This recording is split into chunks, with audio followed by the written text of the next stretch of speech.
second driver of burnout.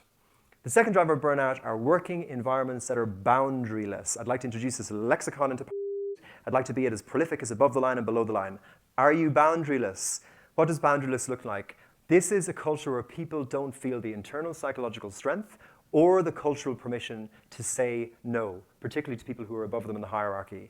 No matter how unreasonable the request, from the boss, from the partner, from the client, from the investor, no matter what time of day, the answer is the answer given in elite kitchens. Yes, chef. Say yes, chef. Yes, chef. Say yes, chef. I'm so tough. Yes, chef. I'm so tough. You do it now, you do it immediately, you do it with urgency. And even when we have a commitment to work-life balance, we have a competing commitment to manage the impressions of our colleagues and our clients. Obviously we're due. We're afraid if we don't, we'll be out-competed and out-promoted by someone who will, or our clients will go elsewhere. It feels edgy to say no. And people who rise in the hierarchy are people who say yes all the time. And teams, especially young teams, and especially sales teams, they bond by being in the foxhole together, the camaraderie of just going above and beyond for this incredible vision and dream. We've never been taught good boundary setting. I was never taught it. I didn't see it on the curriculum of any of the schools I attended. Here's the thing. Boundary setting is not just about help. It's not just about, oh, Ronan's the well-being guy and he's talking about well-being. It's actually about maintaining focus on what's actually priority to get to you to go from where you are now to where you want to be. It's about impulse control when a new request comes in.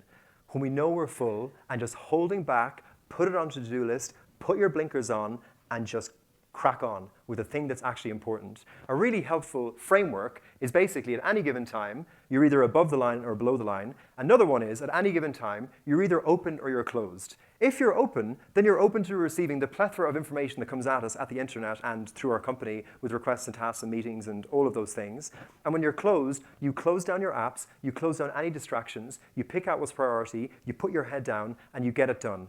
And then when that closed period is done, you can be open again, where you understand and are intentional. What we're seeing a lot in the research on resilience and burnout and high performance is that a lot of us are operating in the gray zone of work. What's the gray zone of work? The gray zone of work is basically where we've all been kind of enculturated into broadly working a 9-to-5, 5-day a week. And so we just fill our time with things to keep us busy and keep the existential angst off our back, even though it's actually not advancing our own tasks, our team, or the business. Get out of the gray zone of work. This is about working peak exertion, 100%, full on what's priority, and then closing that off and going into rest and renewal.